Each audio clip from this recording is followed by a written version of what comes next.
So for the final segment of today's program, we'll end off with a Q&A with Jeremy Lang from Ardevra Asset Management. Jeremy is co-founder and co-portfolio manager at Ardevra. They manage the Nedgroup Investments Global Behavioral Fund, which is a portfolio of about 150 to 250 stocks, where they're trying to find unusual things that are happening in global equity markets. They also try to understand how analysts, investors, and company management make decisions, and particularly how they tend to make mistakes, as well as how to profit from those mistakes. So certainly quite an interesting and nuanced perspective on managing global equities. So Jeremy, good morning and welcome. Morning, how are you?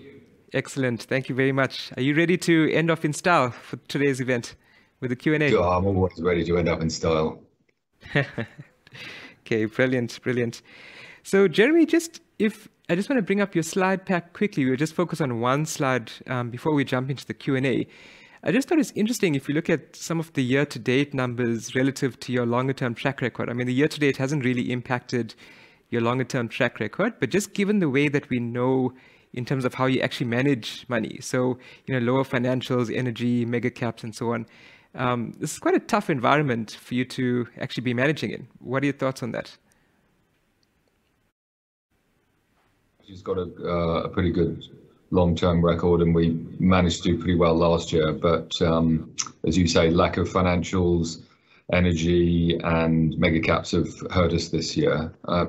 Usually, actually, if I'm honest, we can overcome those kinds of headwinds by being good at finding unusual management behavior in unusual companies. But this year has also kind of been a bit of a weird cocktail of stuff when almost any kind of CEO behavior has kind of worked this year because recovery has kind of been everywhere. And so when it's kind of easy everywhere, it sort of dulls our edge a bit because if you like, the unusualness of individual companies doesn't seem to make quite as much difference.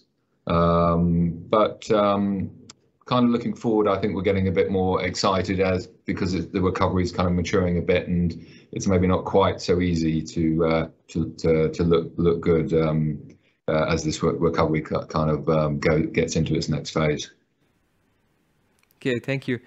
I mean, just interesting, if you look at your approach, I mean, you're very happy to focus on a combination of value or growth companies, just depending on where you find opportunities. But I just thought one recurring theme of this morning's presentations has actually been on China. What do you think? Should we invest in China? Is it value? Is it growth? Is it a disaster? Yeah. Okay. Yeah. Well, our exposure to China early on in the year was one of the reasons why we gave up a bit of alpha this year, because we were in a couple of the areas which have got some very nice business models, but where the way the regulator kind of views life in China had a particularly traumatic impact, and that kind of rather pulled us up a bit, I think, and made us reconsider our approach to China. We think there's tremendous growth potential in China, and there's lots of super bright people there who can make things happen. But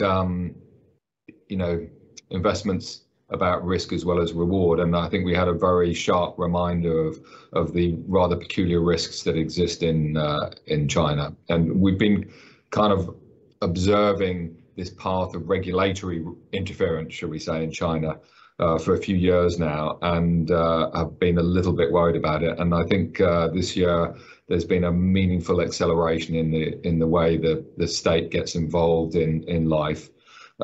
Started with the crackdown in the educational sector, and then sort of spread out to the internet businesses. And our view is that's a bit of a watershed moment. I think it's a sort of reminder that being involved in a stock market where the philosophy behind it, the political philosophy, is one of sort of so-called state-sponsored capitalism, there are all sorts of other risks that are lurking around, which you don't normally have to sort of worry about in other places. So we think the risks are now outweighing the rewards just from that point of view. And then you've got the peculiarities of their response to COVID The fact they've not been able to develop a vaccine, they seem to have kind of headed off in a completely different direction to the rest of the world in their COVID response, where they're just basically trying to keep it out. And that is already, we're seeing signs that's beginning to cause problems with, in fact, very similar to the early onset of COVID, where they're struggling to keep factories open. They've got issues with energy. There are a lot of new risks coming, I think. So not for us in some. Thanks, Jeremy. I mean, just interesting as well. I saw recently that China's domestic flights, it's actually back to 2019 levels. So, I mean, that's way above anywhere else in the world at the moment. So just very interesting their different take on it. And just in this particular... Yeah, they're happy to whiz around domestically, but they're not so keen on going in and out. Yeah, no, exactly. So just in this particular market environment, are we seeing positive surprises being rewarded and disappointments actually being punished, or is it just going one way? What are you seeing? So what's been very unusual about this year is that, and this is kind of tied to the shock that we've had in the recovery, is normally it's not that easy for stocks to surprise, to deliver news which is better than planned, and that's because generally CEOs are an over-optimistic bunch, and they tend to have unrealistically sort of bullish plans for their company, and they more often than not miss. And so that's our usual experience. But this year, because of that kind of supercharged recovery, almost every business is surprised this year, and they've been able to deliver on their recovery plans or their growth plans. And so the percentage of stocks missing has been really, really, really low in our experience. That as a stock picker was a bit of a kind of nightmare, because what you like actually is when it's normal, when it's tough to beat, because then you need to be a bit unusual and have something about you to deliver. But it's just been so easy to beat this year that there's not been much benefit in trying to get that bit right. But last 3 months has been a bit more interesting, I would say. We're in a different phase of the recovery now, where until a few months ago, it was all about how quickly demand was going to recover and whether consumers were going to go out and start spending again, all those lovely savings that they've had. Whereas now, suddenly, it's not about demand anymore. It's about the supply side. It's about the ability of businesses to fulfill demand, get the stuff in the shops, and do that in a cost-effective way. And so we've just begun to see a new source of disappointment creep in to do with companies' abilities to fulfill demand, which is a little bit different. So I think there are a few more disappointments lurking. The market's beginning to care a bit more about disappointments, and surprise is not quite so easy to come by, which is kind of a bit more back to normal. So yeah, that's how we see it at the moment. Okay, thanks. I mean, yeah, those demand-supply dynamics are actually very interesting, and especially how it's changing now at the moment as well. So Jeremy, just last question before we close off for today. I just thought it's interesting how you always say that you equally weight your portfolio, because just in the same way as you don't have like favorite children, you don't have favorite stocks as such as well. So I know you don't have favorites as such, but any stock that's currently top of mind for you, and maybe we can do a bit of a deep dive on that before we go. Yeah, I think I kind of intimated this earlier.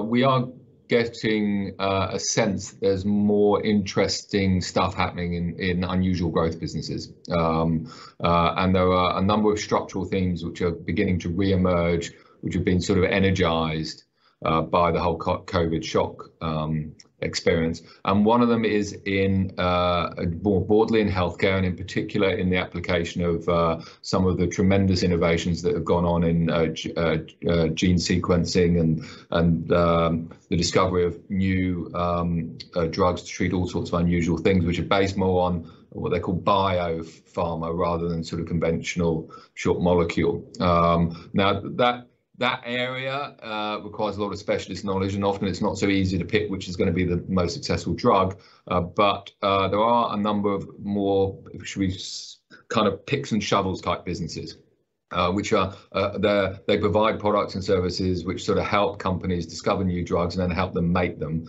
And in particular, the making them is becoming more complicated. So we've got a few of those sorts of stocks in the portfolio. They've all been doing pretty well for us this year, but one in particular is a business called Repligen, which produces, it's in that sort of area, does lots of kind of interesting things to help companies discover and then make at scale these more unusual drugs. So they're kind of unusual. They're finding life very easy. They were finding life very easy before COVID, and then when COVID came along, because one of the solutions to COVID were some very novel vaccines that relied on some of this new technology, they then did particularly well out of that because they were providing tools to help scale up the vaccine manufacturing. But what they found is that demand has not sort of fallen away, partly because COVID is still hanging around, but partly because also it's sort of energized research in all sorts of related areas. So while there's a little bit of fretting about what will happen to that vaccine demand, what we're seeing is that the rate of R&D in all sorts of related areas is really exploding, and so they're finding lots of incremental demand from that as well. So they're really interesting play, and I think there's lots and lots of long duration growth here once let's hope that COVID has sort of disappeared. Jeremy, thank you very much. That was very interesting. Really thank you and appreciate your time. And we will see you again soon. Yeah, thanks for your time. All the best. Thanks, Jeremy.